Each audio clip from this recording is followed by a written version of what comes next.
Hey, welcome to another episode of the Blackout Test Podcast. I'm your host, Rod, joined as always by my co-host, Karen. And we are live on a Sunday with no House of the Dragons to recap, so we can do the show a little later today. Yes. Getting a late start. We'll see how long it is. We don't know. Might be a bit conversational. I have a lot of banter and stuff I wrote down. Okay, I got some too. And Karen has some too, so we'll see how much news we get to and all of that stuff. The official weapon of the show is phone chair. An unofficial sport. Bullet ball. A bullet ball. Extreme. All right. I guess we can just start getting into it with the banter. Can we talk for a minute? Banter. Can we talk for a minute? Banter. Banter. What you talking about? What you talking about? All right. Karen, you want to get us started or you want me to start? You can start.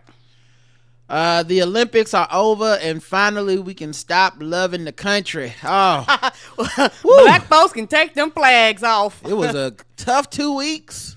Woo. Had to be patriotic, rooting for all the black people in the All diaspora, of but them. mostly the ones from here. Yes, mostly. know? Yeah, I was rooting for everybody black if we wasn't in it, but yeah, y'all can go ahead and pull your flags down, take your flag t-shirts off, because we know the rest of the time y'all like, ugh. I can stop pretending that Noah Lyles isn't a jerk. Clearly that guy's a jerk.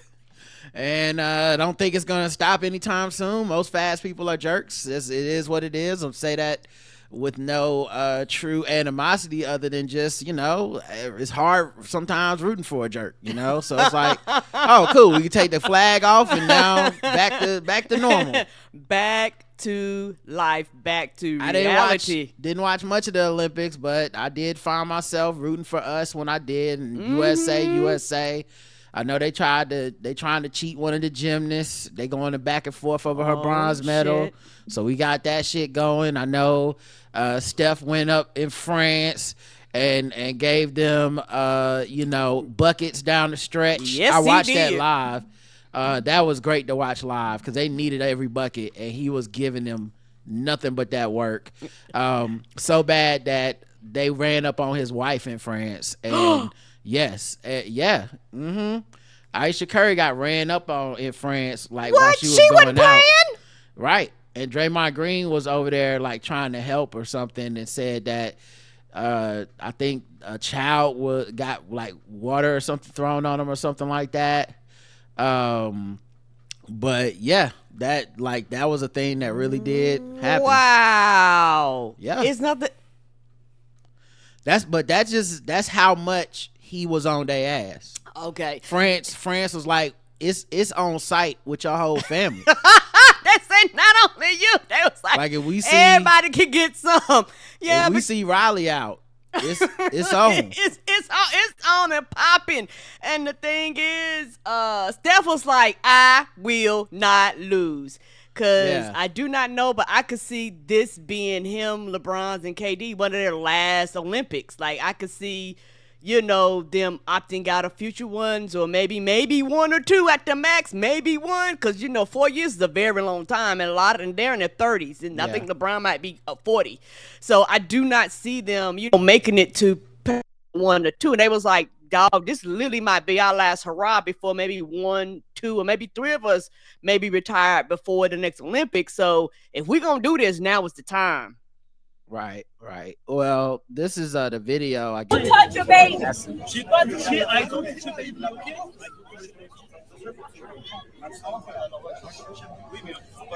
So it looks like Aisha is wearing a baby born with her baby in it. So someone ran up on her, and maybe the baby got touched or in this commotion.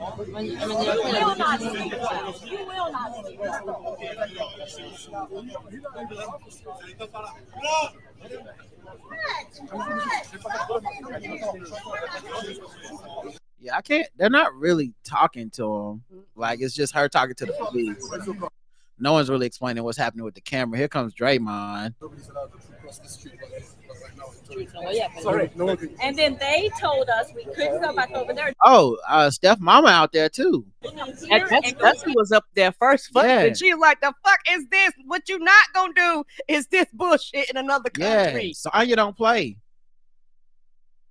That y'all be like, listen, Right. put the exchange rate on that ass whooping. Not trying to funny. She was like, she might not fight because she just had this baby, but I fuck you up out here. Right. Right. But yeah, I mean, it's, I guess Steph Touch the just baby. on them like, oh yeah, that was Sonya at the beginning being like, they touched the baby or something like that. Yeah. On that side, we were over there.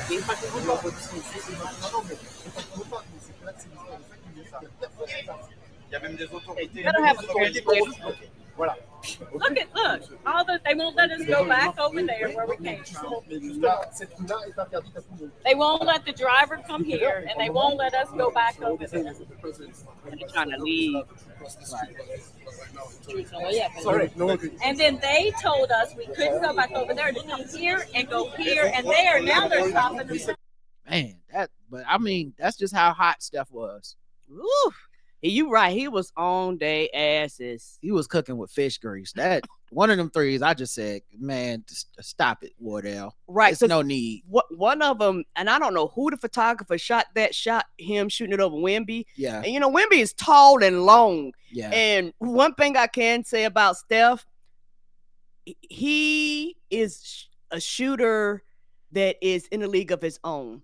And people do not understand how quick and how fast his release is on his threes. I think people do understand. I mean, they do understand, but what I'm saying is like that shot actually emphasized like how good he is. You should have watched it. I know you was just playing video games, but you should have took some time and watched it. It was fun, and I had a good time watching it, especially down the stretch. I didn't watch a lot of the Olympics, but Steph was doing his typical Steph shit. Like, Steph is an asshole. Like, don't get it wrong. And like, he's hitting threes and he's like, don't worry about me, yelling at the crowd. They're in France. He's beating France for a gold medal. And the crowd was getting drunk. I think they ran up on him because of that. But I ran up on Aisha thinking, because people are fucking stupid about sports. They're not justified in it. Right. But yeah, like, they were so mad about it. But I loved it. I love watching this Olympics, and I love this Olympic dream team. And I really did think it all came together. So that was fun. Good. I realized that doing the Game of Thrones, y'all know I bought out. I don't know what I'm gonna call her. I guess I call her Sheila, my wig Sheila. My bob. Sheila with the bob. I realized, I remember when I was younger, I did not understand why my mom and them would wear wigs. I was like, y'all got gorgeous hair. Why do you wear wigs? Like, I couldn't understand it. And so this right here was my first time even wearing or attempting to put a wig upside my head.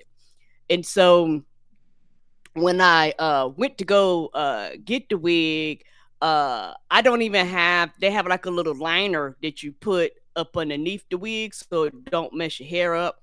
I didn't even have one of those. So I was like, well, do you have one? The lady was like, sure, I got one. And she stuck one in there.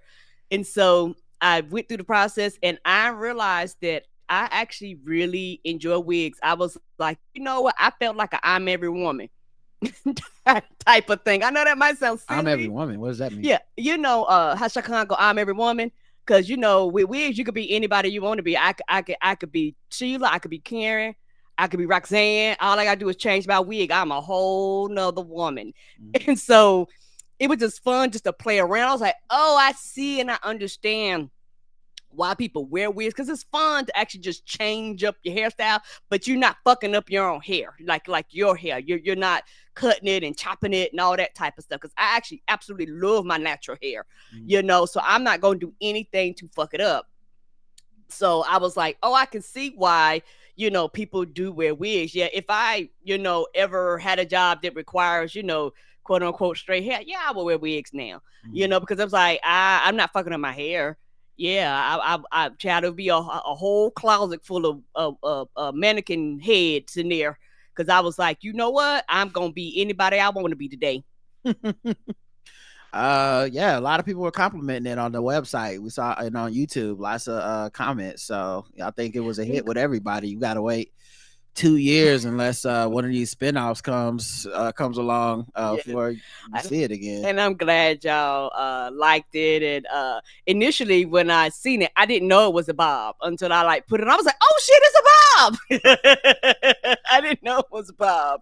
So I am glad that y'all liked it. I enjoyed wearing it. I don't think we're ever gonna have another black man be president.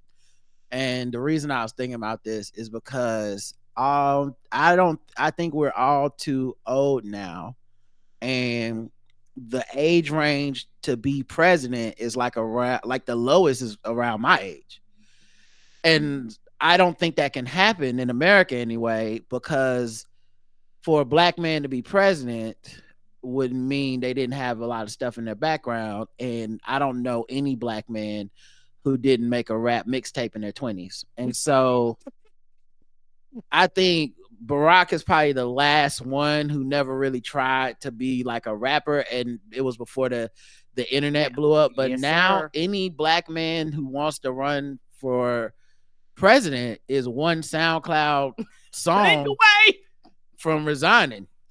Like somebody just need to find your rap name and get the MP3 and be like, oh, this y'all president? He was rapping about killing people. He was talking about them hoes. He was, well, your president was out of pocket. I don't think if you want to address that, sir. Like I think it's over. I think maybe from this point on we'll only have black women if we have a black person be president, because the only kind of black man that didn't rap in their 20s and try to make a mixtape somewhere or put something on SoundCloud would be a Republican. Like Tim Scott don't got no mixtape. Of course. Period. But I'm not voting for him. No, I will not. So that's it. It was nice while it lasted. Shout out to Obama. He was a great president. And there'll never be another one. Karen? I walked with you on Saturday and I had a blast walking. We went like a different route. And I actually really liked it a lot. It was a great workout. I got a good sweat on. I wanted you to know I actually really enjoyed, and we did it earlier, which I like, kind of getting up earlier in the morning, but one of those things, sometimes it's just hard to kind of get up. You're like, it's Saturday, I want to do it, and I'm glad I decided to do it. I was like, you know what? Yes, go ahead and. Well, you asked me to go with you this weekend. Yes. I normally walk. Lately, I've been lifting 4 days a week. And I normally make 2 of those days the weekend because it's not really that crowded in there, and I can just get in and get out, and I can kind of do it with at my own leisure. But and I walk on Tuesdays and Thursdays, and you're not really able to go with me for those walks. But you say you wanted to go with me, so I was like, cool, I can move some things around. And so I did. And that's the path out. That route is the one I've been taking lately, and it's a good little like a little over 2 miles, back forward and back, and halfway through there's like a water fountain resting point. You can refill your water, sit down at some of the benches. They got some art out there. There's and I think if you keep going, it might even take you to Freedom Park. I'm not sure. I've never kept going. It probably does. I'm sure one day I'll find out. Like I'll just keep going and going. But I'm glad you enjoyed it. It's very scenic, and it was only thing is a little muggy because the hurricane that passed through the night before, and man, the mosquitoes, they love me. Okay, they was on me. I got a couple bites. I was like, damn. Just the audacity, like y'all mosquitoes. I'm walking. I'm not even standing still. Y'all just like, nope. I want some. So. Yes, and so and it was a little like muddy in some areas, not bad, but just a little bit. So I was kind of, me, I'm very particular about that, that stuff. But other than that, I'm such a dork at this point. I was excited to go. I almost went Thursday, but it was like literally the day that the hurricane was like about to come through, or like it came that night or something, but it was going to rain all day. It was going to be flood warnings all day. And the only reason I didn't go, because I was itching to do something. I wanted to be active. But I was just like, no, it's flood warnings. It's weather related. Right. And The only reason I really didn't go is because in the back of my mind, I thought about how JL Covan liked Greg Giraldo and Patrice O'Neal, and he likes me. And I was like, it'd be just my fucking luck. A tree fall on me, or I drown, Oh no. or some shit like that. Yeah, and then my last thought is gonna be like, the fucking JL Jinx finally got me. Trying to be healthy and I'm dead. So I said, you know what? Not gonna take no extra risk. I thank you for I can wait a out. day. I can wait a day. Thank and I you. did. But I'm such a geek now for that walking. I really was like excited to go back out there just to be like, I wonder what the fucking storm did. Like, it's such a geeky, nerdy fucking thought. But I really was out there like, oh, that branch wasn't there when I was here last Tuesday. Oh, we saw a turtle and everything. Yeah, I saw a turtle. But yeah, it was just like, I was noticing stuff like that. Like, oh, this tree fell. That tree did not, it was fine Tuesday. So the storm must have really did something. Oh, there's mud over here. That's where I saw the snake, that kind of shit. It's messed up that the Hawk Tour girl got a reality TV show before Big Groove, Yes. I agree with that. If there's anyone on this planet that I look at and I want to know, why are you the way you are? It ain't the Hawk Tour girl. Like, that's just people wanting to fuck a white lady, which happens 90 times a day on all TV stations. That's not really that big a deal in America. But Big Groove, what the fuck makes a Big Groove? Yeah, I would love to see a reality show. Who are his people? Yes. Do he have friends? Who are his other influences that he meet up with to do these fucking dances? How much work goes into these dances that we all think are awkward and weird, but he is dancing his soul out with these fucking, like, he means every single dance of it. And like, I would love to somebody to follow his ass around. I mean, he's met like some people like, Snoop Dogg and shit. I would love people to follow him around and be like, what's his deal? But nah, they want to give Hawk Tour girl a reality show, and we don't know nothing about her. I'm sure she's a nice person. I'm sure she's sweet. There's nothing against her. But damn, the world is fucked up that Big Groove didn't get been doing it for a reality long show time. treatment. This is what happens now. He's gonna end up doing stand-up or some shit, and everybody's gonna be mad at him. Yes, but I blame Big Reality TV for not swooping in, for passing them by and saying, "Boys, Mona Scott on this. She needs to slide in there and be like, Big Groove, what's your life like? Because I know it's crazy as fuck. I'll tape it. I know you be walking around, people calling you coon. You got all these muscles. What do you do at the gym? Like, are you on steroids? Like, what do you do? Well, you a linebacker that fell into a vat of pom-poms, and the combination turned you into a Big Groove, the super villain. I want to know so much about this man. Did they push you off the ledge like the Joker? Right. Big Groove shucked so she could get her motherfucking Hawk Tour on. He did the real work. Anyway, Karen. My last one, and it just made me think about the conversation we was having today at breakfast. I know Roger been working out and things like that, doing the personal training, stuff like that. And I was, I look and I admire what you do. I love your dedication, like all the things you do. And I can, see the changes and stuff. And I was thinking to myself, I was like, man, if I did that and I fuck around and get half of a muscle or half of a six pack, y'all wouldn't be able to tell me shit. Just half. I ain't even got to get the whole. If I get a quarter of something, I'd be like, bitch, I made it. I mean, nothing's stopping you from doing stuff. We have a gym here at the apartment complex. I mean, you could use it. I think I know you say you wanted to wait till you got your chiropractor stuff done. I don't know how many more of those are going. Seem like it's going forever. And I don't blame him, because he's like, oh, I'm making $55 a pop. Like, I'm sure it'll never end. If he's like, you don't need this the rest of your life. But the gym is also good for helping strengthen your muscles. Right. And helping, like, I used to have like hip pain sometimes.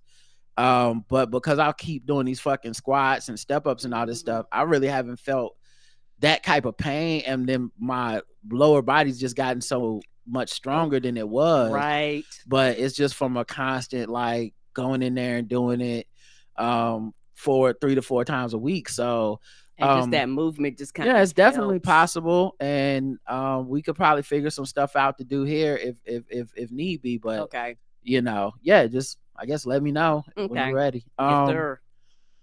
All right, I got a bunch more. I don't know Okay. why I had so many, guys, No but I problem. just was thinking about shit.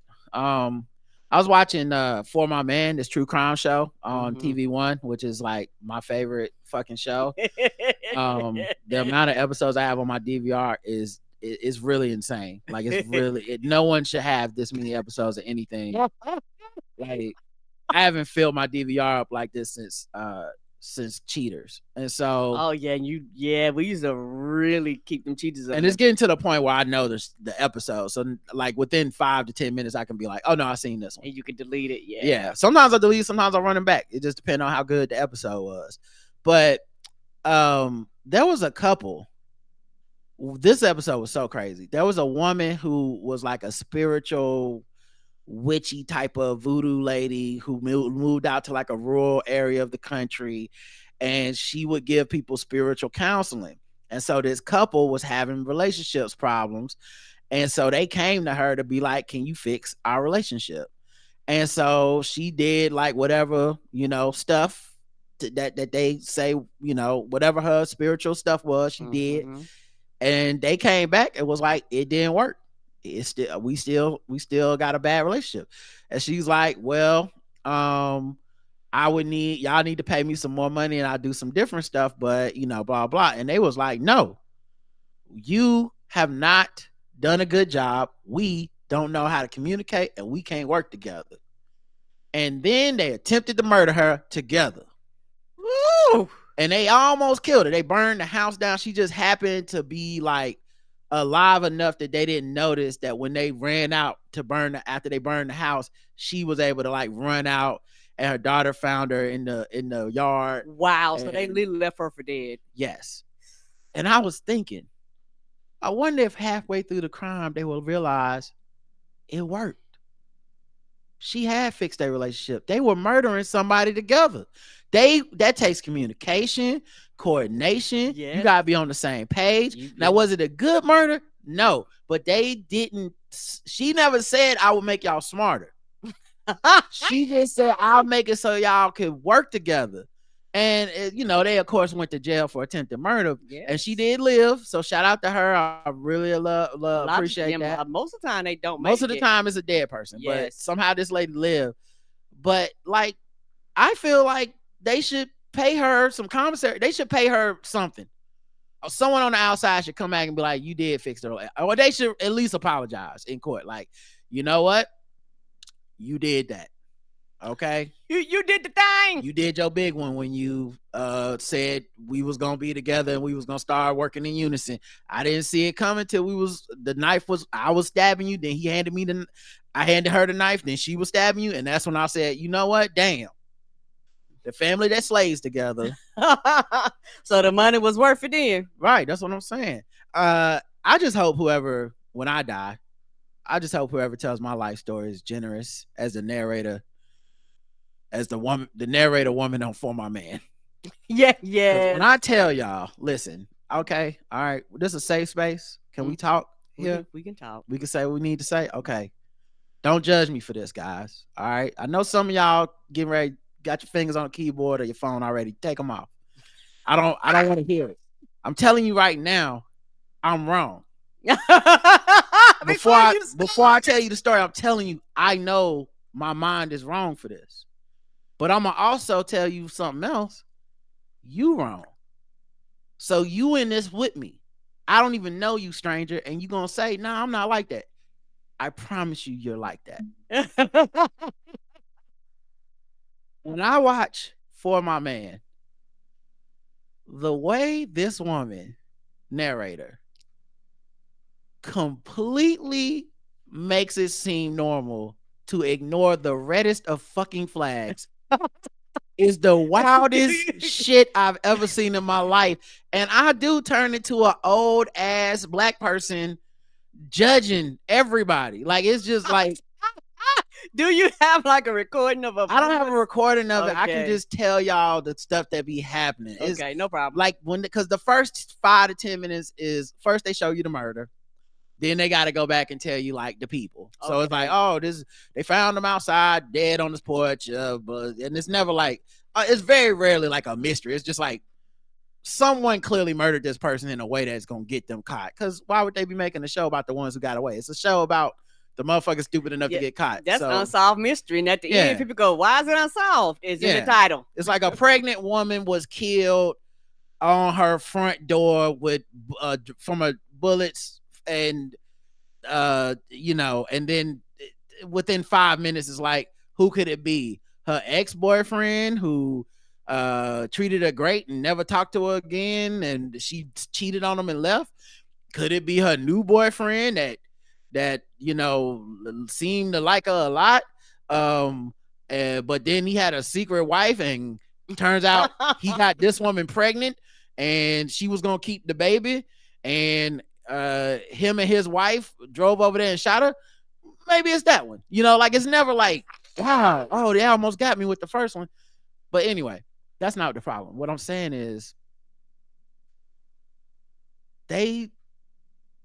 everyone on here is mostly black, but it's not always black, but mostly black. But it's somebody black in the story a lot of the times. But the decisions these people be making and the circumstances their life is in they're very bad circumstances that most of us, our parents, have hoped that we would avoid. Let's put it that way. Most of the adults in your life have been like, don't do that.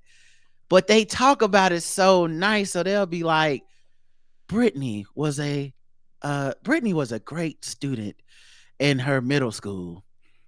She had made the honor roll in 8th grade, and she loved poetry. They go through the background and da-da-da. And it's like, oh, okay, all right. And then they'll be like, but as school started getting tougher, sometimes she would find herself falling behind. But that was when Brittany got a brand new surprise, a little bundle of joy. At 14 years old, she had her first son, Jaquanaton. And I'm like, wait a minute. That catches you. Everything about that is a red flag of like, oh no, life is going bad for Brittany. Yes. That's not good for Brittany. That's not a bundle of joy. That's not a blessing. That's like everyone in her life was stressed out about that. Yes. But they be saying it like, yeah, it doesn't mean nothing. And then like, if that was it, maybe I would be like, all right, you know what, Rod, whatever. Brittany's dead now. It don't matter. Or Brittany helped kill somebody, because you never know which one. But then it'd be like, and when Tyrone charmed her at middle school and they had this baby together, she decided to keep it. But soon Tyrone was out of the picture. And that's when Jamario came in. Jamario was a family friend, and he was 37 years old. But she liked the wise man, his wisdom and his charm. And I'll be like, this is a 37-year-old man with a 15-year-old who has a baby. Right. What the fuck is happening? This is not right. Why are y'all talking about this like this is it's not okay? No, it's not. Nothing is okay that is happening, and y'all keep playing this fucking music. Yes. And this lady is talking to me like, oh, it's all good, right? It's not all good. No, it's not, because if you be listening to the story like, this is fucked up. Brittany is headed down a fucking dangerous path in life, man. And everything's fucked up and no one's helping her. And then they be having like the people that survive, and they be like, well, Jamario was 37, but he had a job and he lived right across the street. So, but she was 15. Right. And I'm like, why is everyone okay with this? I could never be in them confessionals as like the family member and shit, because I'd be too real and be like, yeah, man, we don't know what the fuck. I was gonna whoop his ass, to be honest with you. But they told me not to, because I'd be in jail and didn't nobody want to pay for my bail. Right. And then they cut back to being like, and Jamario and Brittany was starting to have some problems, based on his age and the fact that he couldn't keep a job. But that was when another surprise happened. They had 2 twins, and these she said we need to stay together for the babies. And 15-year-old 3 children Brittany, who dropped out of school, moved in with Jamario across the street from her parents' house. And nobody stopped this. Jamario was a very passionate man. He already had several domestic violence cases, and he sold drugs. But she was attracted to the things he could buy, like a car. And I'm just like, what the fuck? Because she's a child. It's the For My Man it'll drive you crazy because no other show does this. Like even Snap don't do it like this. What Snap does is they make it sound kind of reasonable to kill a man. Yes. And that's not as big of a stretch because there's a lot of men that need to be killed. Like, it's not right. You were like, oh, it's fucked up, but I understand. Yeah. Like, Snap is it's not gaslighting you. You know what I'm saying? Like, Snap is just straight up on some like, yeah, he cheated on her, and then he said, I'ma leave and I'm taking all the money in the divorce. And so yeah, she started putting fucking rat poison in his food, and he died. She said he beat her. And that's like every Snap, you know, because they always say she said he beat her at the end. Because you got, I mean, even if you just an evil motherfucker to kill a man, you gotta lie. You're not gonna stand on that one. You're not going to prison for life by admitting it. You just gotta lie and be like, he was beating me. There's no evidence, there's no priors, there's no text, there's no hospital visits, but you just listen, you gotta do what you gotta do. I understand those, but For My Man, oh my God, that shit turns me into every respectability politics nigga that I hate. I really do be, and I'm only admitting this because y'all that watch it, some of y'all don't watch it, so y'all just judging me, right? And you'll never understand till you see an episode on TV One. But when you watch one, and if you watch one, y'all know what I'm talking about because y'all are like, yo, I really thought I was a horrible person too, Rod. Because I watch it and I'll be like, girl, where are the parents? Yes. What the fuck? Just be like, something went left. The school didn't intervene. Like nothing happened. And I mean, they be going through. There was one they really be going through it. There was one where like dude was a drug dealer. She's like, I didn't know he dealt drugs. I just thought he had nice cars, a house, lived in the hood, kept guns, and kept people in his house counting money. I didn't know it was drugs. Okay, ma'am. And then like immediately, like the nigga starts, like he brings her into the drug game. Like, hey, I need you to start, dividing up the drugs and counting the money. And she's like, and I did it because, I thought like I want to help my man, and he said he would always keep me out of it. But it's like, nigga, you're already doing felonies. Yes, you are. And then like after the next commercial break, I came in the house. He had started acting distant. Came in the house. Everybody's like, he not in here. I go in the bedroom. He's fucking another woman on the waterbed. So I beat her ass. And then I said, I pulled out a gun. I said, I'd shoot you. And he was like, girl, stop playing. And I said, oh, Jaquan, you crazy. And then we stayed together and had a baby. And now I'm in prison. I'm like, God damn it. These bad life choices. At every turn that you could have made a good choice, you didn't. Every turn. Anyway, that's hilarious. Did they call him Black Rob because there's a white guy signed a Bad Boy already and his name was Rob? I don't know. I don't know the story behind Black Rob. Why does it have to be Black Rob? What exactly makes him Black Rob? I'm just saying. These are questions that I be thinking. I know y'all gonna say it's the weed talking, but it's crazy how you could be beloved, but nobody's ever been behated.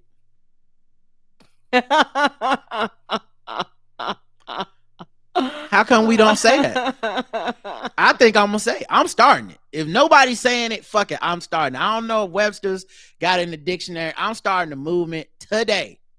Behated, because I be hating a lot of people, and I don't have a word to say for them. Like to look at House of the Dragon and be like, Allison is a much behated character. Yes, she is. That fits. Yes, that does. How come we don't use that? You know what I mean? Like Draymond Green is my most behated NBA player in the game. I hate that nigga.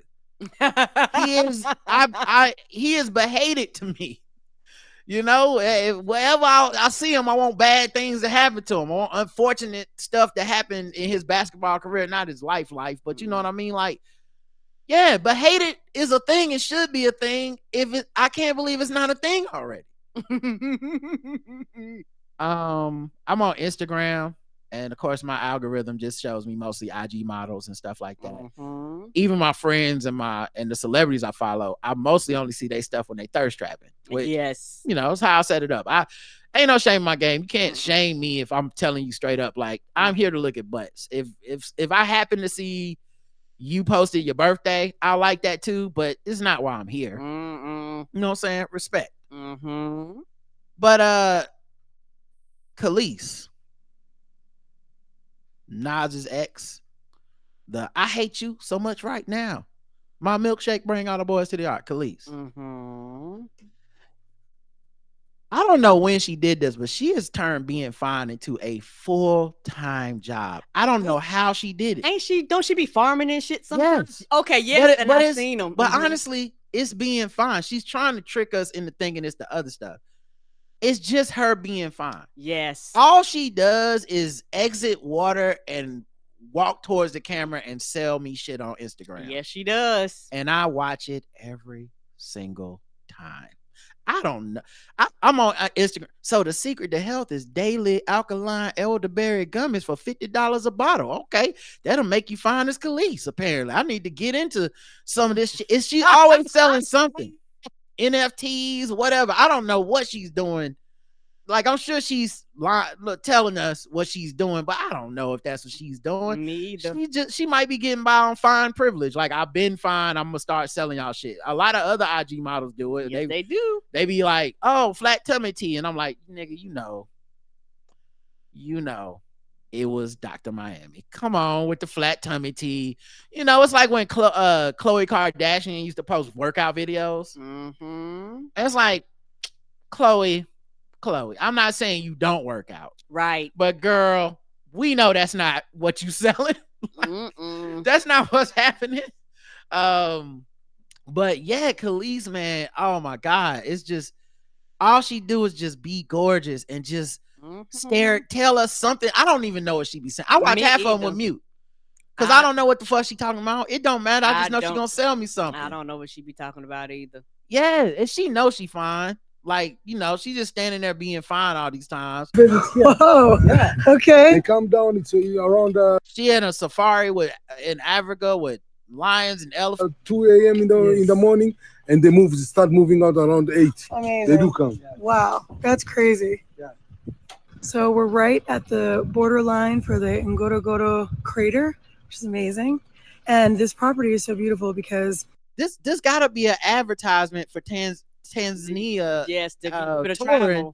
But honestly, I didn't know that till just now because I've never heard the words come out of her mouth, because I just be like, God damn. Elephants and cheetahs and lions come, they said, between 2 a.m. and 6 a.m. So don't worry. It's not going to happen right now because it's the afternoon. But I just think it's so crazy. It's gorgeous. And these gentlemen here are cutting. What the fuck? So we are at Mount Kenya. Also, historians have been studying, and a lot of people believe this is Mount Zion from the Bible. Super dope. But this right here is. Yeah, that's all she do is be bad now and sell us shit. Yeah, just walking out the water, just being Skin food, luster and glow. You'll feel great. You'll see difference in Yeah, the caption, last few days of my birthday sale. She's selling us something. I don't know what it is. I have no idea. My top pick is the Get Right bundle. Thank me later. Skin, hair, beauty. Oh my God, I could wear all the stuff. I'm not gonna look like you, Kelis. I will not look like you. Nice try.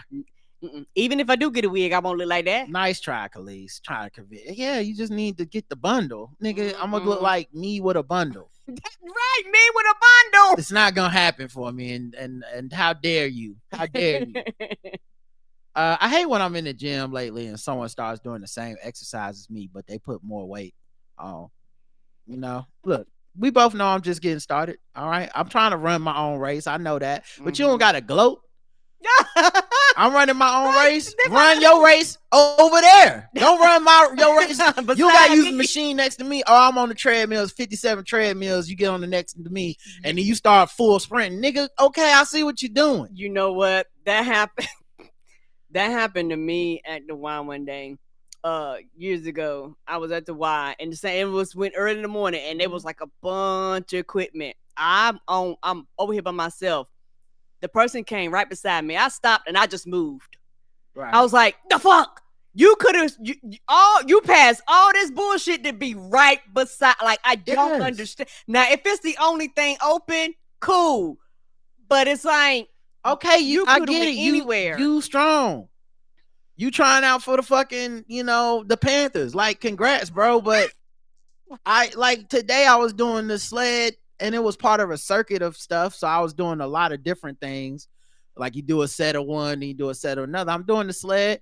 I put 345s on there. I'm bringing it up, bringing it down, bringing it up, bringing it down. That counts as one. And it's a lot for me. It's like, I'll be doing that. I'll be gassed, and I got to take a minute, drink some water, and do my next thing.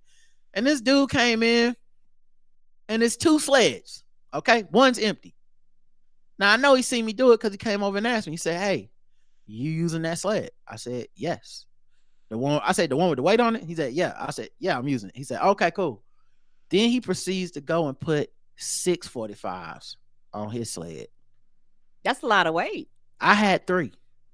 He had 6. Oh, on both sides? Yeah. And I said this on Twitter, and it was like, well, sometimes it can motivate you because you see them doing something. Let me tell you something, dog.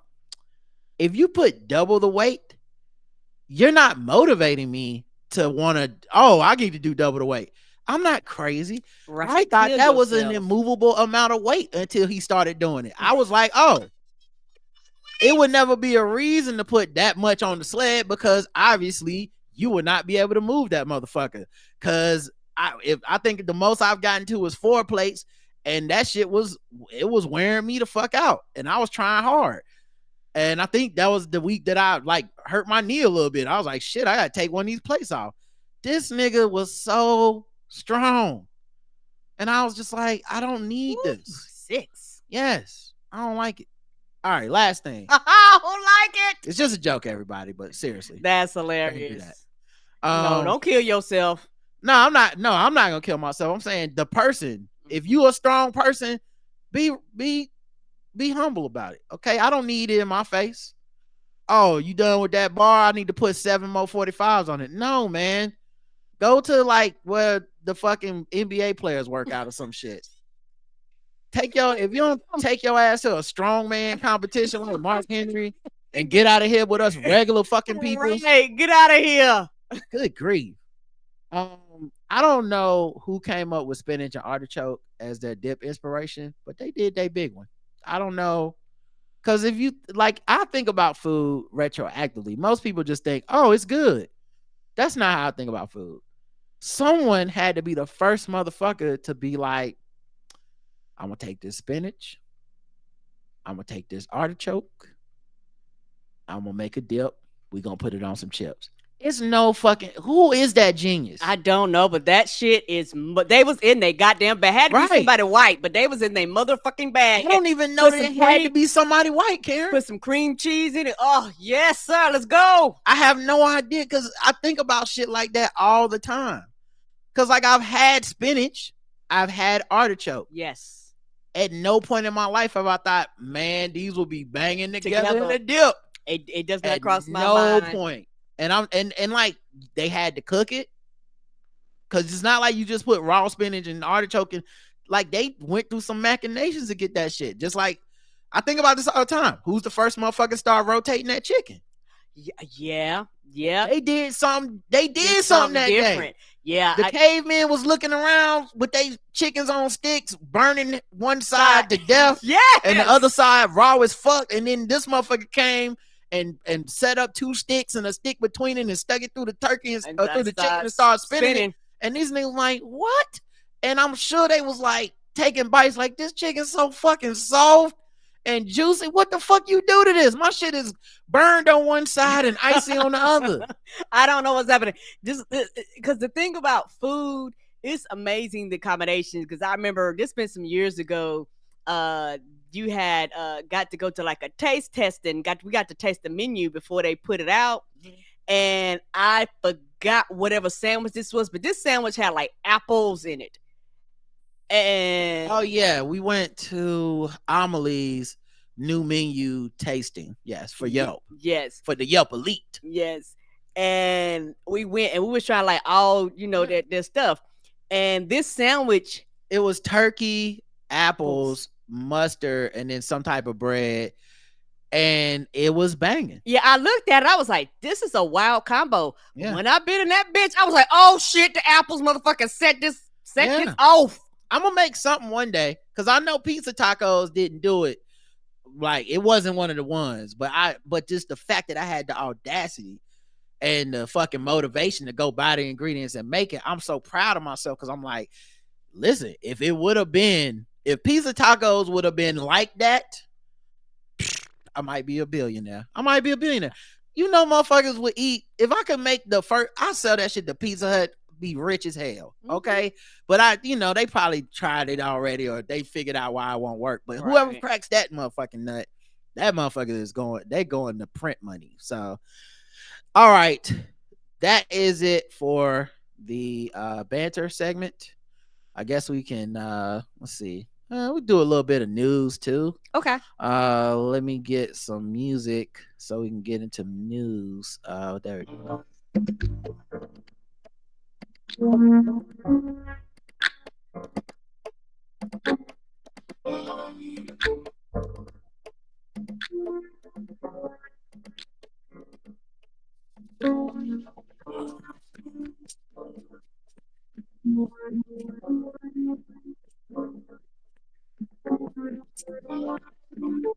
That's called Reminisce. I think it's by Infrared Crypto. Okay, so this isn't news, but this is a clip I saw of Kamala Harris addressing the crowd, on her tour for her campaign. Mm-hmm. That is how we preserve the promise of America. And think about it. After all, the promise of America is what makes it possible for Tim Walz and me to be together on this stage today. Think about that. Think about that.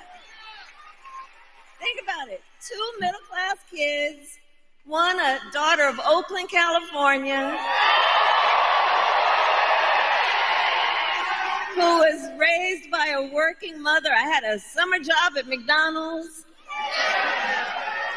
The other, a son of the Nebraska plains who grew up working on a farm. Think about it. Think about it. Only in America is it possible that the two of them would be running together all the way to the White House. Now, the thing I want to point out that I really loved about this is 2 things. The first one is it was good and refreshing to hear a politician run for president that isn't trying to convince us they were poor. Because what happens before is, and many of them have to go back a couple of generations, because to be president normally takes a lot of money, power, and influence and stuff. Right. So typically those people have amassed that throughout their family for a couple generations, or they came up with a lot of money or something. But to admit you're like middle class and start your story with yourself, I love that. Because motherfucking these presidents, these politicians, whenever they give one of these speeches, it's always like, I was born in a manger in a dirt house. Yes, and they wouldn't let us in. We used to eat dirt. That's what we had for dinner every night, was dirt. And then now I'm running for president. And I'm like, why are you trying to trick me? Like, it's not true. It don't have to be true. I was voting for your Harvard educated ass because I think you're smart and you probably seen some shit, and you probably need to know a little something about money and influence to do the job. You don't want to be a complete babe in the woods. So that was the one thing. Like, I really like that. It's not a sob story. It was like, we were raised on Tatooine. slaves to Jabba the Hutt. And I said, I'm going to be president. Like, that's not how it happened. But the second thing, and it explains so much about her, I'd never heard this before. She worked at McDonald's when she was younger for a summer job. And that's how she became a prosecutor. And I get it, girl. You got my support, okay? I did my time in the trenches. Yes, you did at And McDonald's. I've never worked at McDonald's. The thing about working at McDonald's and Wendy's, it'll teach Pizza Hut. I'm telling you, it'll teach you. Some motherfuckers gotta go jail. Yeah, yes. I worked at Shoney's. I worked at IHOP, Red Lobster. Like I've worked IHOP. I worked there. I worked at like. If you work with the motherfucking public, yes, you will be like, somebody gotta go to jail. Not everybody, but just so the rest of us can have a normal fucking existence. Ain't that the truth? Some of you motherfuckers gotta go directly to jail. Yes, I'm sorry, but I don't have the time. Okay. Yes, you trying to get shit done, and they want to yell at you. They want to holler at you. They want. I'm sorry, we're out of catch up. You don't need to throw anything at me. Did that happen, or am I making it up? It happened to me. Okay. Motherfuckers coming there robbing people and shit.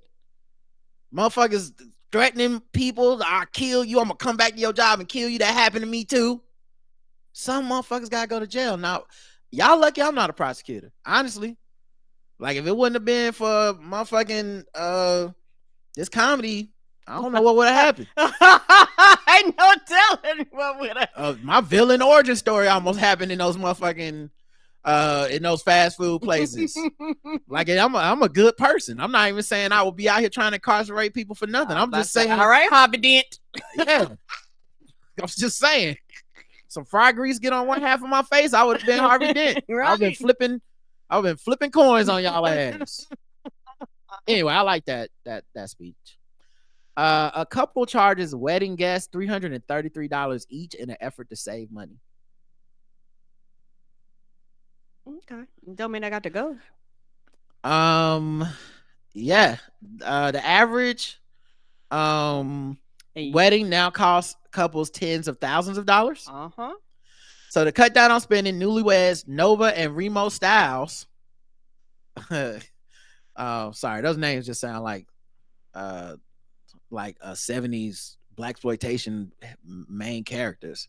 Anyway, Nova and Remo Styles got creative, thinking of their nuptials like a concert and charging guests to attend their celebration. I said people choose to go to a Beyonce concert because they know they're going to have an experience. Let's put the stress on the guests. Let's sell tickets for a wedding. I was like, babe, people aren't going to come, said Remo. People did come, but there was some pushback. Yeah, go ahead, finish the story. Yeah. First of all, you said once you sell tickets to your wedding, you owe me an experience. And I'm going to tell you right now, I'm not counting you getting married as part of the experience. Nope, you better have an open bar. Nope, I'm not talking about no open bar because that happens at weddings all the time. No, I'm talking fireworks. Yes. You need motherfucking somebody to be strapped to something that lowers them out of the air. I better have a halftime show at your fucking wedding. You talking about Beyonce, nigga? Who's the guest feature? Yes. Who's the opening act? Who's opening for you? Who is? Is the comedian performing? I want 3 hours of show with short intermissions for y'all to change clothes. Yes, sir. Yes, sir. But come on now, you can't be. Well, listen, come on, the preacher better be popping out the motherfucking flow. What the fuck is this? I paid $300. If you were selling me like movie price tickets, okay, you just owe me a wedding. I came to see all right, it was $20 to get in. Once you go to 333, hey man. Yeah, yeah. And I'm looking like, but y'all gotta, you do know when Beyonce puts on the show, it's a motherfucking show. Cause this is my thing, and how I really feel about this. Well, tell them how you really feel. I know you was gonna tell us how you fake felt earlier. No. It's okay. Keep it real now. Yeah, I'm gonna keep it real.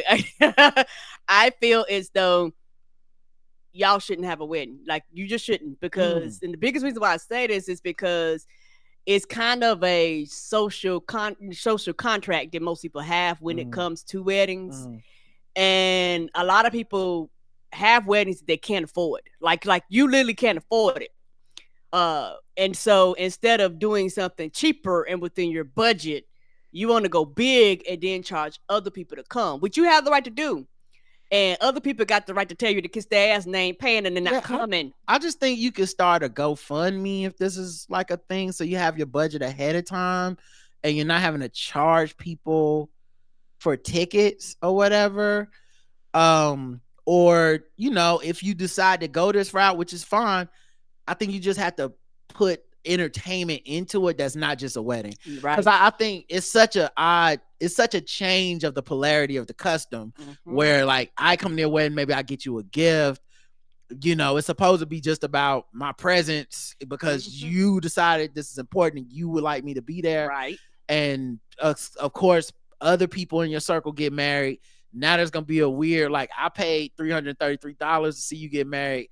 You showed up to my wedding and brought a fucking toaster oven. Bitch, I'll kill you. Yes, So people take that personally. I don't mind the $333. I might even pay it for certain couples if it's my friends and stuff. The only thing for me is I didn't need to see y'all fuck. So like y'all have to have sex in front of all of us after the wedding. Cause I feel like I'm part of it now. Okay. I'm part of the experience. This the OnlyFans wedding now. Okay. Y'all made it because I think it's fair. You pay people for their labor. Okay. Whatever the plane ticket was, the travel, the hotel, fine. And then you need $333. Absolutely. But we all gonna celebrate the confirmation of this marriage together. The consummation, it's on all of us. We all getting party favors and we standing around. We're gonna cheer. I mean, you know, and then my thing is if I we gonna be chanting, you know, go Larry, it's your wedding day, you know, like. and then I have a question: do you still expect gifts? Because bitch, if I pay $333, I am just showing up. The fuck I'm buy you a gift for too. The tickets are priced at $333 a piece. Earns guests a seat on their double-decker bus and a 12-hour adventure in New York City. Okay, an adventure. What if they just drive you around and be like, that's Statue of Liberty. There's a homeless guy. Ooh, Times Square. You know, like, and $333. Thank you. 12-hour adventure also on a double-decker bus sounds like hell. 2 hours tops is all I got. 12 hours on a fucking bus? Hey, we going to all 5 boroughs? What is this? Can I hop on and hop off? Can I catch up with y'all at another stop? I'm stopping at Chinatown. I get up with y'all somewhere else. Their strategy spared them $70,000 in wedding expenses. The other couples are flipping the traditional script to save some cash. Now, I do like this next idea. We're seeing a rise in brunch weddings. I like that. That's smart. Yes, I like a brunch wedding. Hold up. Because when you get to dinner, everybody jacks their cost up. Some, like Courtney and Alex Quist, opt for an earlier celebration versus traditional evening affairs, trading in filet and fish for pizza and mimosas. Oh, I would say we probably save $40,000. God damn, that's how much it is to have a night wedding.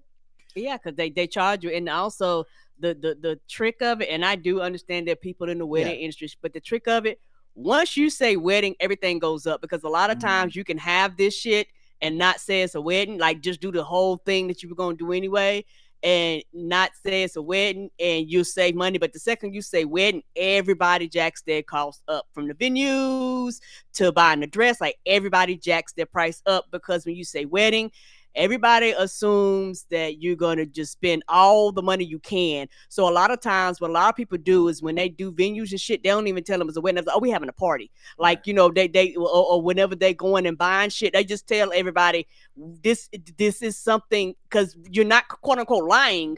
But once you say a wedding, they have regular ass prices, then they have wedding prices. All right. Other news, I guess we do some Trump news real quick. Run through it. I'm not going to go deep on these. Joe Rogan backed RFK Jr. as the only candidate that makes sense to me. And then he got the Kyle Rittenhouse call from Trump and them and went back on Twitter and kind of took it back. But said, and basically said, hey, why y'all don't listen to me? I'm just a comic. You know, that thing he always does whenever he gets called on some shit. So I just think it's funny because the wave is against Trump so much that his own like kind of like his guys, Kyle Rittenhouse is one of his guys. He's a MAGA guy.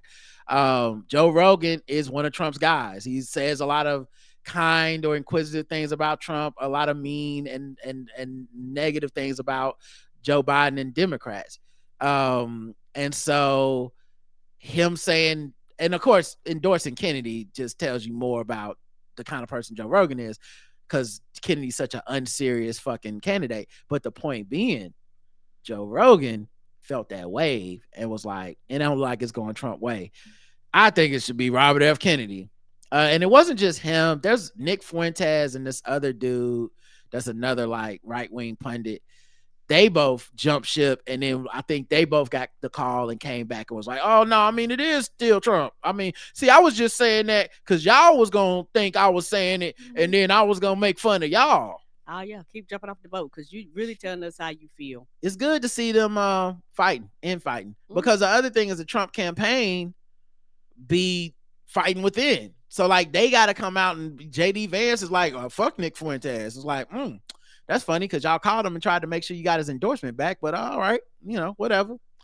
I finally am gonna hop on one of those Zoom calls about Kamala Harris. I was trying to avoid one until they found one for me, and they finally did. The Swifties, we are having a call. Oh shit now. Okay, the 27th, it's on. Okay, we want to make sure that we get out there and support our girl. So, plus we know Tim Walz is trying to break up Ticketmaster's monopoly, so we need that. Okay, if he would just get on the record and say that, I'm in. I'm in too. Bust that bullshit up. Donald Trump accused Kamala Harris of using AI to fake an airport crowd. The crowd was fucking packed. I saw the video. It's crazy. Yeah, and the enthusiasm for her campaign is off the meter. Yeah, and people's like, this is a lie. I actually went. My family members went. Like, yeah. Well, Karen, come on now. Come on. Are we really gonna sit up here and act like we need to take it? Like, let's debunk Donald Trump. We know he's lying. Yes. Here's the point I want to make about it. It's a little something different than just he be lying. We all know he be lying. The point I want to make, we have crossed over into a territory where, honest to God, I don't know, whenever they show like a screenshot from his Truth Social, which I don't go on, obviously. I'm never going to get an account there. Right. I swear to God, I don't know when it's parody and someone's making something up or when it's him. I agree. And every single time I have to quote tweet it and be like, is this real? Yeah. Sometimes it's not. Sometimes it is. Yeah. Like there was a Kyle Rittenhouse one that turned out to be fake, but it sounded like some shit he'd say. This one is real. Has anyone noticed that Kamala cheated at the airport? The cheat is in all caps. There was nobody on the plane. She AI'd it and showed a massive crowd, in quotes, of so-called followers, but they didn't exist. She was turned in by a maintenance worker at the airport when he noticed the fake crowd picture, but there was nobody there. Later confirmed by the reflection of the mirror-like finish on the vice president plane. She's a cheater. She has nobody waiting, and the crowd looked like 10,000 people. Same thing is happening with her fake crowds at her speeches. By the way, this is like when someone cheats on you and they want to go through your phone. Because he's saying all the shit he be lying about and be like, she lying. Yeah, because they have like real photos of your shit and don't nobody be at them bitches. This is the way the Democrats win elections, by cheating, and they're even worse at the ballot box. She could be disqualified because the creation of a fake image is election interference. Anyone who does that will cheat at anything. No facts in any of this. You know what? And this is just me. I'm opening my third eye. I think he's scared. What? And not the third eye. And I think that him doing this is like his way of, he don't want to say he's scared. Mm-hmm. And he don't want to say he think he's losing. Yeah, he see he losing. Yes. I mean, it's obvious. Right. Yeah. So I think like these is like subliminal shit to prepare people when he loses. Yeah, but he did this against Hillary and he did it against Biden. Mm-hmm. He always runs as if he's losing because he knows he'll never win the popular vote. and he's going to lie no matter what the outcome is and say, I did win, and I didn't just win, I won by a tremendous amount. Everyone's cheating to make it seem like I'm not the most popular, well-liked person in the world. Yeah, regardless of what the reality is. He also said nobody knows Kamala Harris's last name. What?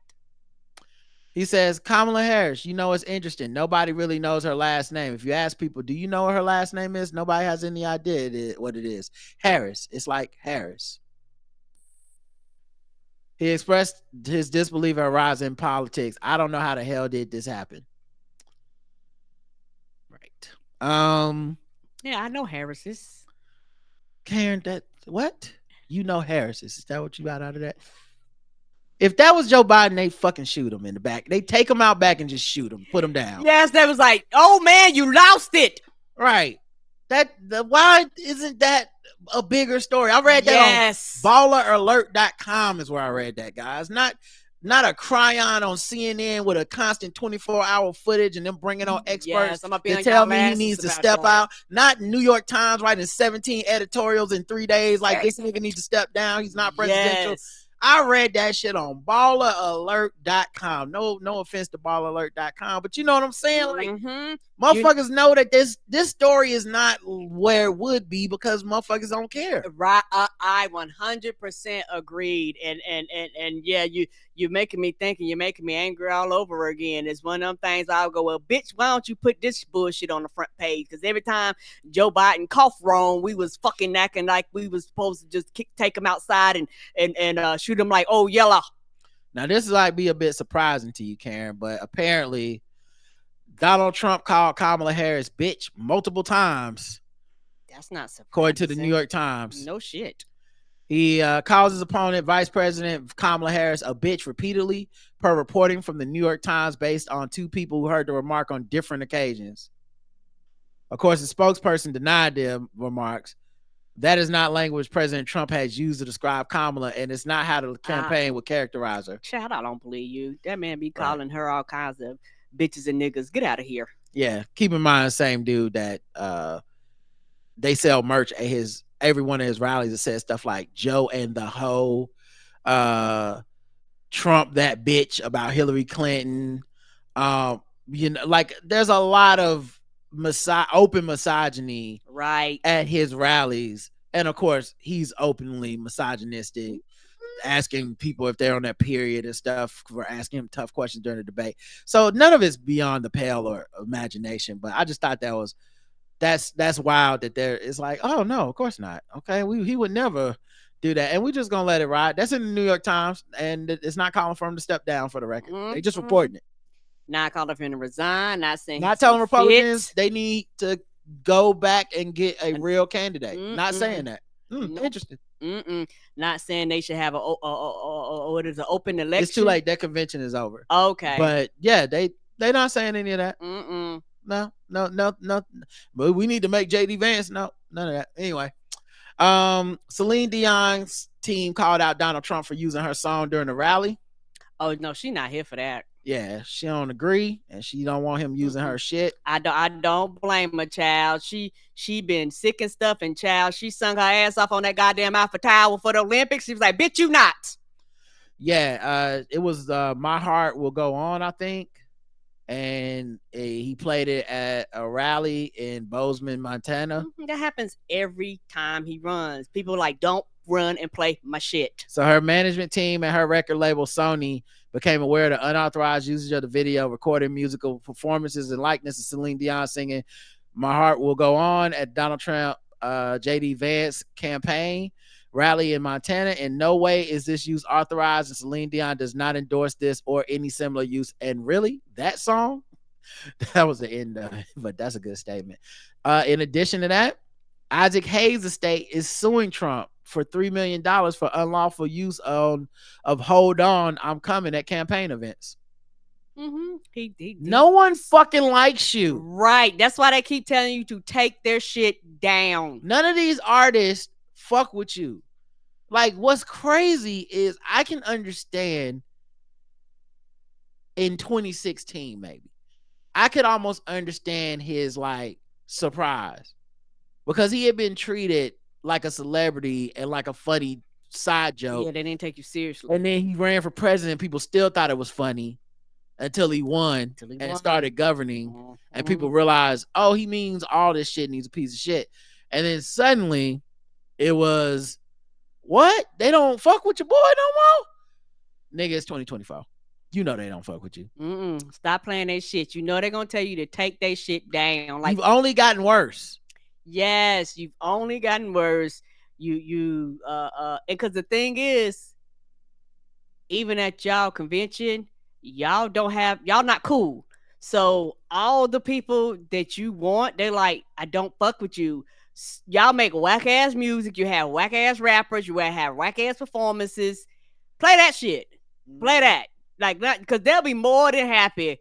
Don't try this in my hometown, dude. Play that shit. Right. They'll be more than happy to let you rock it. Yep. But yeah, Isaac Hayes' family is, of course, is suing. Right. Like, don't do that. No one wants their music.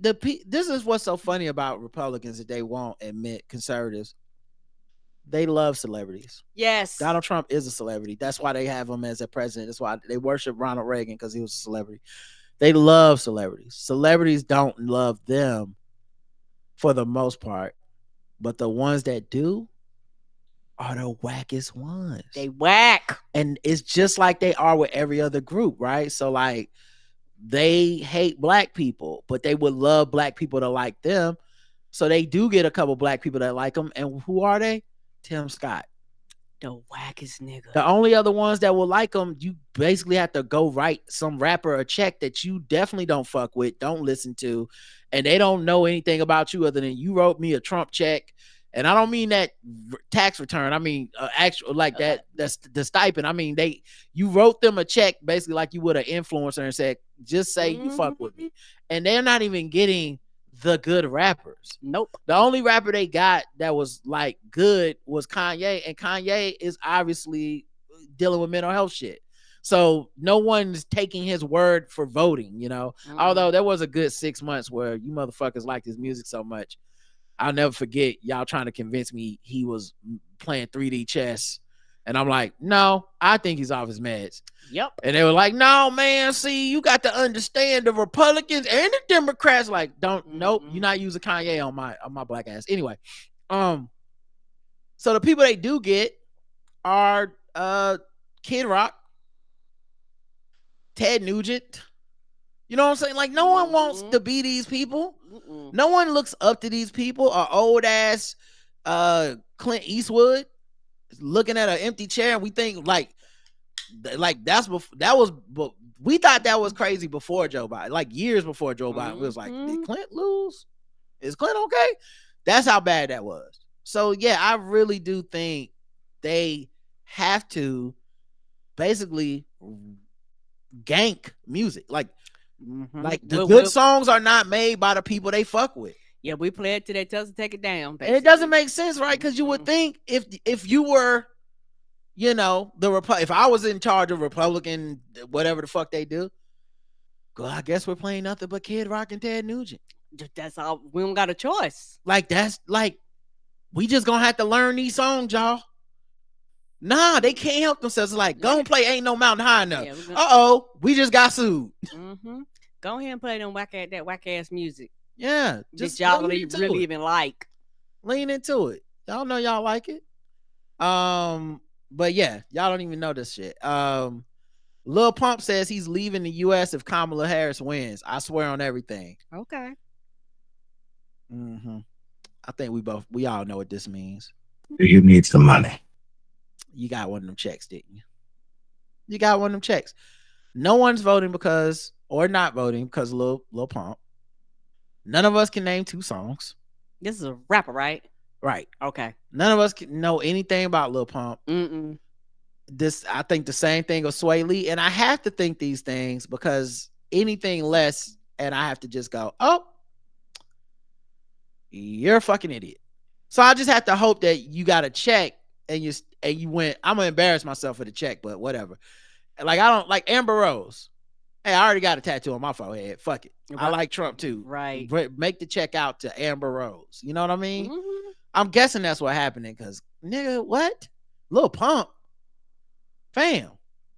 No one has seen you at any political anything and went, well, if Lil Pump's over there, I got to figure out what they talking about. All right, I'll do a couple more stories. Okay.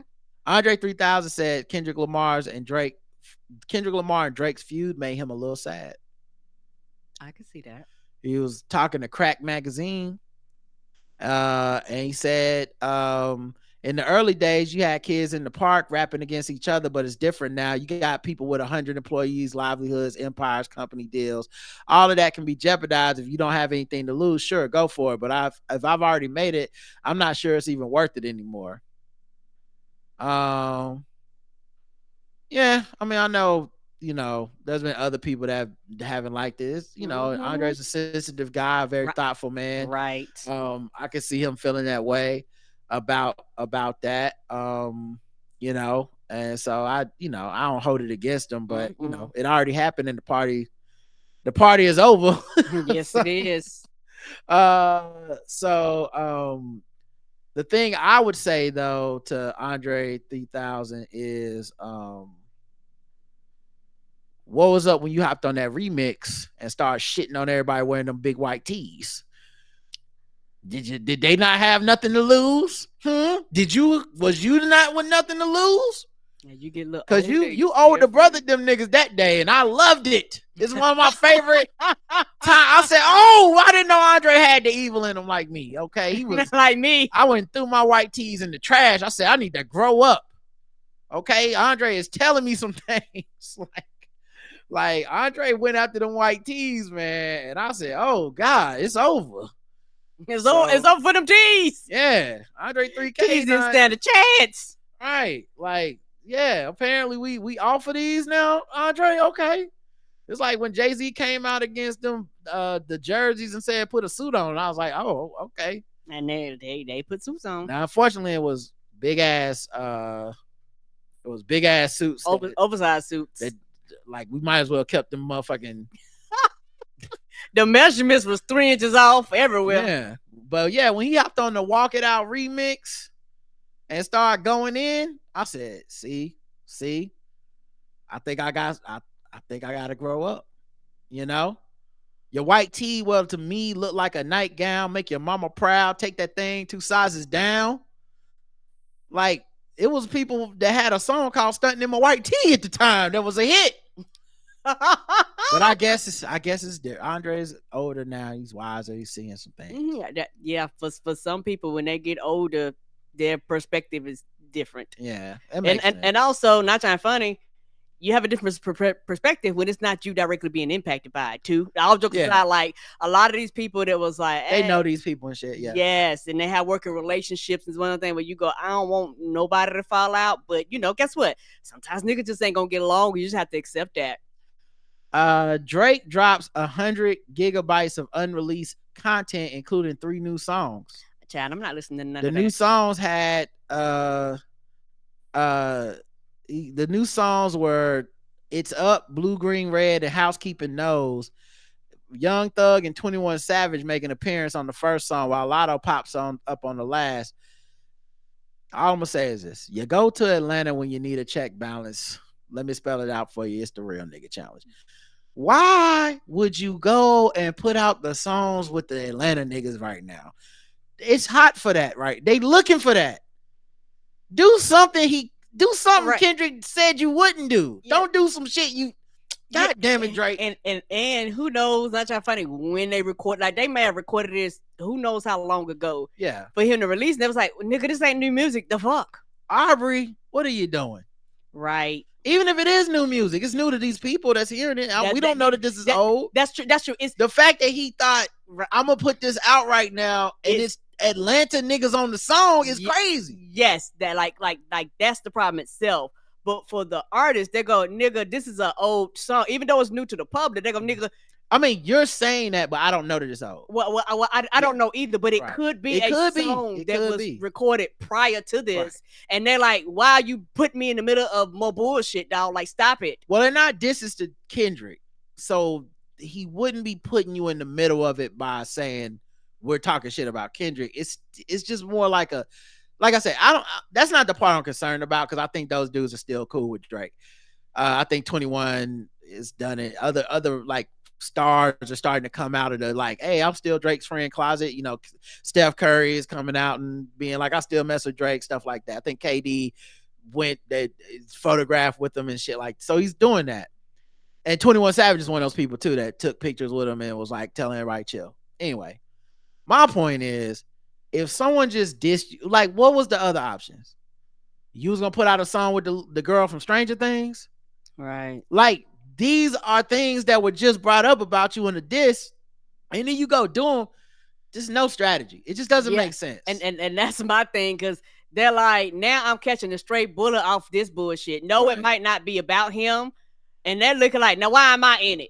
Type like for them, you know, regardless of how they feel, it's like basically why am I in but it? I'm saying, well, I guess what I'm trying to tell you is they're not saying why am I in it, because they are currently cool with them. Okay. Drake and 21 Savage performed together in Atlanta after this drop. So this is not I can't believe you got me in some bullshit. I'm with you. Okay. Yeah. My bad. So no, I just wanted to elaborate because I know some nigga gonna write in, but they are cool with him, but it's just one of those, like, if Drake, and I guess maybe he can't, maybe we don't know what his contract situation is, but bro, just don't do shit for like 6 months. He can, it's something in him. I don't know if he's, like you say, kind of that thing where he's just, if he stops swimming, he'll die. I don't know. I don't know what his like, he could have something in his contract where he has to continually release music. Right.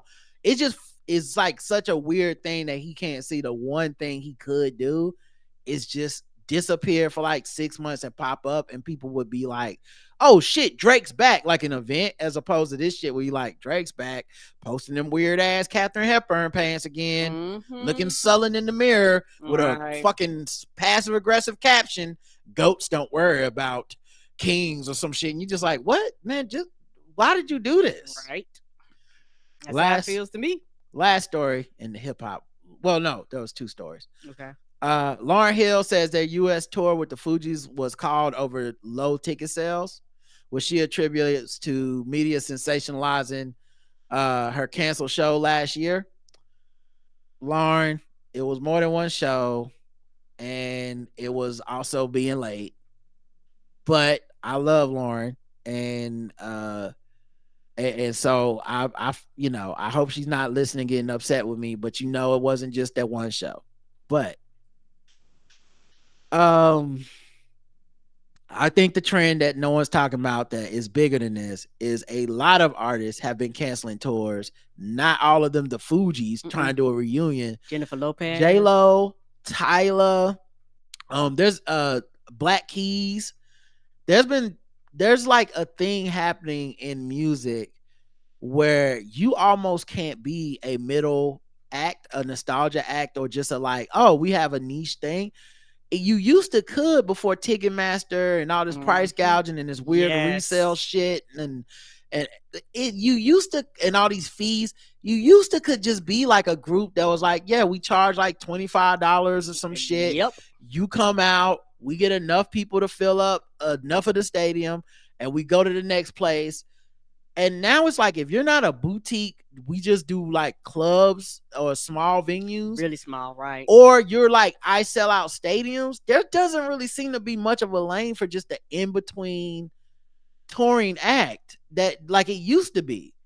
Yeah. And also it's getting to the point, and it might be sad, but a lot of those artists, it wouldn't be surprising if they just start touring overseas. Like all of a sudden they'd be like, damn, y'all never do the States. A lot of them be like, shit, we can't. Yeah. And I don't know what the overseas situation is, but I know America, and America is big on like, I mean, we've had to bring Ticketmaster before Congress, Live Nation before Congress. So like, we're big on a monopoly. The DOJ we have under Biden is very much like a we'll sue your ass. Like they've taken Apple to task, Microsoft to task, obviously Ticketmaster, Live Nation to task.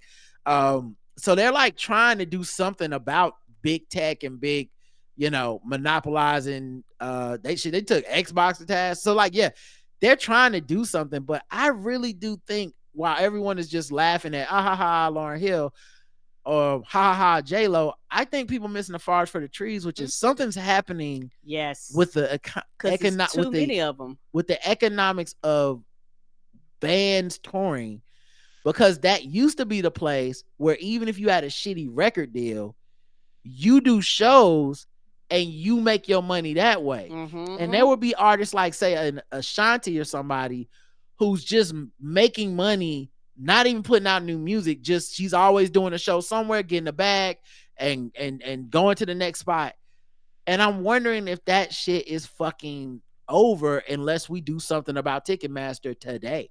Right, because a lot of the cost that people are complaining about is because of Ticketmaster. It has nothing to do. The artist can be like, I want to sell my tickets for $50 and not a penny over. By the time Ticketmaster tag all their fees, this is a fucking $100 ticket, you know, and then don't let it resell this $250 ticket. So somebody who was like, I actually want my tickets to be reasonable, I want to be $50. By the time Ticketmaster get their hands on it and do the resale and all that stuff, because Ticketmaster is actually in control of the reselling shit too. Right. And so you get all these inflated prices and shit like that, because these artists ought to be able to travel, and it might not be your thing and they might not be your jam, but everybody should be able to just travel, and everybody don't do big venues. It shouldn't even matter the size of the venue. Well, the venue size will always matter, but yeah, this was a group that could have sold these venues out, or not even sold them out, could have sold enough tickets to be a working group.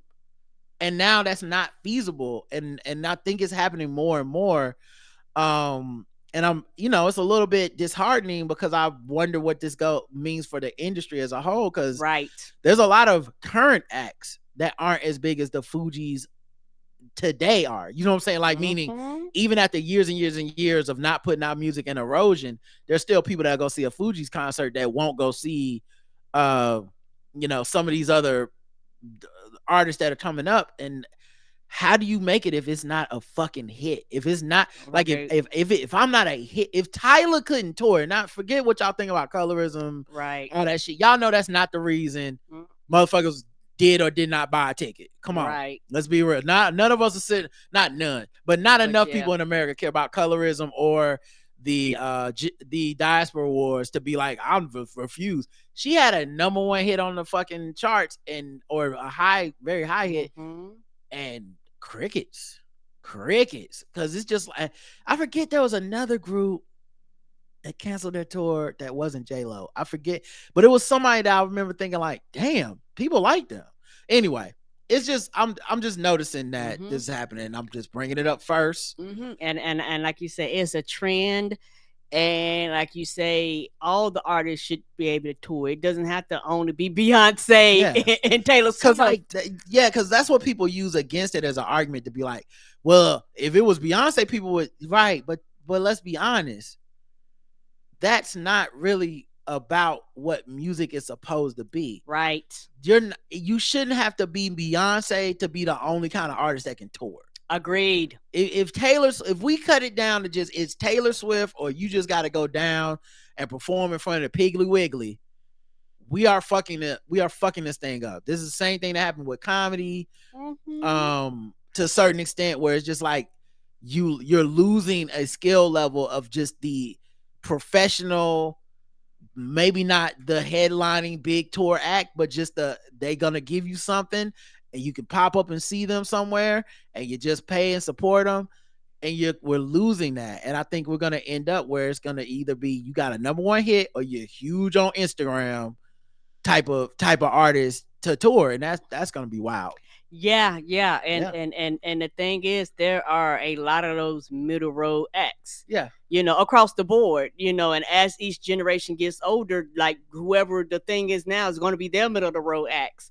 And so, for some of these people, they tour, for decades, off of this, and they ought to be able to continue to make money off their things. It shouldn't be like, well, you quote unquote washed, or whatever it may be. And also the thing is, regardless of the artist, it's a lot of small artists who has like, people that follow them literally all across the country. And I ought to be able to, just be like, hey, here's $25, here's $50, whatever. to do that. And like we talked about Ticketmaster before, Ticketmaster almost makes it impossible. Or they stronghold venues to be like, you have to use our shit. Yep. It's a monopoly, basically. Yes. Last story, T.I. and Tiny celebrate legal win as California sexual assault case was dismissed. Oh, that one, yeah, a few years ago. That's been going on for a hot minute. Yeah. So I guess they got it dismissed. It's officially thrown out. The court agreed with Tip and Tamika that Jane Doe doesn't have any valid claims. As Tip and Tamika said 3 years ago, these allegations are just part of a series of false and sensational claims made to extort money from them. Last month they requested that the case be dismissed. The lawsuit, originally filed in January by a woman identified as Jane Doe, included accusations of sexual battery, assault, negligence, and false imprisonment related to a 2005 incident. At the time, the couple claimed the plaintiff had been threatening to file the lawsuit for 3 years. In their motion to dismiss, the couple's attorney argued that the claims were time barred as the statute of limitations had expired over 16 years ago. Further, even though Mr. and Mrs. Harris denied that any of the alleged action took place, the complaint failed to provide enough facts to support any of the claims. As a result, the judge dismissed the case entirely, and she is unable to refile her complaint. I mean, I got to give it to, when this happens, I do think it's important to cover, because I definitely remember this is a time where I was covering everybody's allegations, like, oh, they must have did something. Right. And T.I. did have like a few people come out at the same time and be like, they must have tampered with my drink. They sex trafficking people. And, you know, of course, the internet tells you everything's true, and it always happens. Right. But it's important that when there's a legal defense that comes through in these cases, same thing happened with Justin Bieber, you have to at least report it, because I think there's some credence to, like, okay, maybe we all got riled up, and we actually and this motherfucker was telling the truth and we didn't know. Yeah, and we will never actually know what's the truth and what happened and what doesn't happen. And things like this fucks up your money, because I know basically he got scratched out of Marvel because they took him out of Ant-Man, basically. Yeah. They had a show, that shit got scrapped at that time. Yeah. So, you know, it's just one of these things where, you know, you lose shit and nobody, you know, when things like this come out, nobody ever be like, you know what, our bad. Some people do, but most people are not. Yeah, and also, like, the way he talked, I can't blame anybody for not understanding when he was, you know, he's like, these spurious allegations are nothing but preposterous. And I'm like, did you do it or no? I can't believe y'all casting aspersions on my character. Vocabularious. I'm like, okay, all right, Tip, just let me know when you're ready to say yes or no. All right, y'all, that's it. I'm out. Thank you for listening. Until next time, I love you. I love you too. Mwah.